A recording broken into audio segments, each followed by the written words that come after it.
Hello welcome to our YouTube channel. Function అయినా పండగైనా అసలు ఎలాంటి ఈవెంట్ అయినా సాంబార్ లేకుండా విందు మొదలవుతుందా? మరి అలాంటి సాంబార్ని టేస్టీగా సింపుల్గా ఈజీగా ఎలా చేసుకోవాలో చూసేద్దాం రండి. ముందుగా కుక్కర్ తీసుకొని చూపిస్తున్నంత క్వాంటిటీతో పప్పు మనం కుక్కర్లోకి వేసుకోవాలి. మీరు ఎంతమందికి అయితే చేస్తున్నారో అంత క్వాంటిటీతో అన్నిసార్లు పప్పు అనేది వేసుకోవాలి. వేసుకున్న తర్వాత చూపిస్తున్నంత విధంగా పిరికడు బియ్యం కూడా అందులోకి యాడ్ చేసుకోవాలి. ఈ బియ్యం మన సాంబార్కి కావాల్సినంత థిక్నెస్ అండ్ వరకు మెయింటైన్ చేస్తుంది. బియ్యం యాడ్ చేసుకున్న తర్వాత ఇందులోకి తగినంత వాటర్ కూడా యాడ్ చేసుకొని చూడండి, ఇంత కొలతతో మనం వాటర్ అనేది పప్పు బియ్యానికి యాడ్ చేసుకోవాలి. లేకపోతే మన పప్పు అనేది ఓవర్కుక్ ఆర్ అండర్ కుక్ అయ్యే ఛాన్స్ ఉంది. సో వాటర్ యాడ్ చేసుకునే విధానం కరెక్ట్గా ఉండాలి. కరెక్ట్ కొలతతో వేసుకోండి. ఆ తర్వాత అందులోకి ఒక స్పూన్ పసుపు కూడా యాడ్ చేసుకోండి. పసుపు యాడ్ చేసిన తర్వాత చూపిస్తున్నంత జీలకర్ర కూడా అందులోకి యాడ్ చేసుకోండి. పసుపు జీలకర్ర వేసిన తర్వాత అందులోకి ఆయిల్ కూడా యాడ్ చేసుకోండి. ఒక పావు వరకు ఆయిల్ యాడ్ చేసుకోండి. ఈ ఆయిల్ వేయడం వల్ల విజిల్స్ వచ్చేటప్పుడు పప్పు బయటికి పొంగకుండా ఉండే ఛాన్స్ ఉంది. సో పప్పు పొంగకుండా ఉండాలంటే ఆయిల్ అనేది యాడ్ చేసుకోండి. దీన్ని స్టవ్ మీద పెట్టేసేయండి. విజిల్స్ వచ్చేలోపు చూపిస్తున్నంత క్వాంటిటీతో చింతపండు నానబెట్టుకోండి. ఆ తర్వాత ఒక రోల్ తీసుకొని అందులో ముందుగా జీలకర్ర దంచుకోండి. ఆ తర్వాత ఒక్కొక్కటిగా వెల్లిపాయ వేస్తూ దంచుకోండి. రెండు కలిపి దంచితే మంచి టెక్స్చర్ వచ్చే ఛాన్స్ లేదు. సో మంచి టెక్స్చర్ రావాలంటే ఈ విధంగా దంచుకోండి. చూపిస్తున్న విధంగా ఇలా కూరగాయలన్నీ కట్ చేసి పెట్టుకోండి. ఆలోపు ఈ టెక్స్చర్ వచ్చేస్తుంది. అలా దంచుకోండి. దీన్ని ఒక గిన్నె తీసుకొని 3 పావుల ఆయిల్ అందులోకి యాడ్ చేసుకోండి. 3 పావుల ఆయిల్ యాడ్ చేసుకున్న తర్వాత 3 స్పూన్ల పోపు దినుసులు కూడా అందులోకి యాడ్ చేసుకోండి.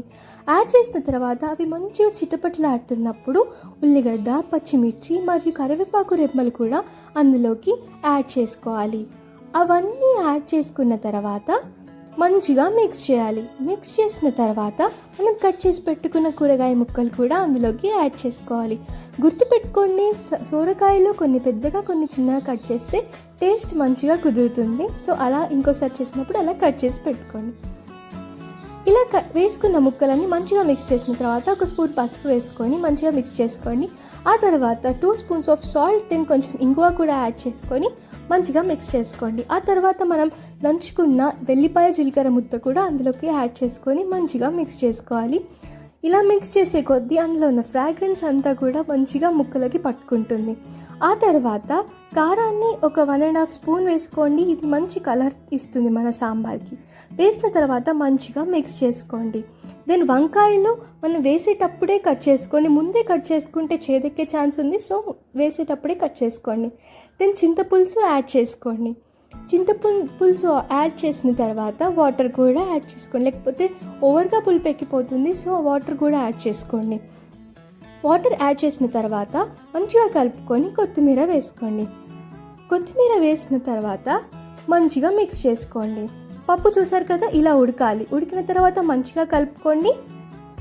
సో వాటర్ ఇలా బాయిల్ అవుతున్నప్పుడు ముక్కలు ఇలా బాయిల్ అవుతున్నప్పుడు ఆ పులుసులోకి ఈ పప్పు అనేది వేసుకోండి. వేసుకొని బాగా మిక్స్ చేసుకోండి. చూసారో మీద ఉన్న నురుగంతా పోతుంది. ఆ నురుగు పోయిందంటే మన సాంబార్ రెడీ అయినట్టే.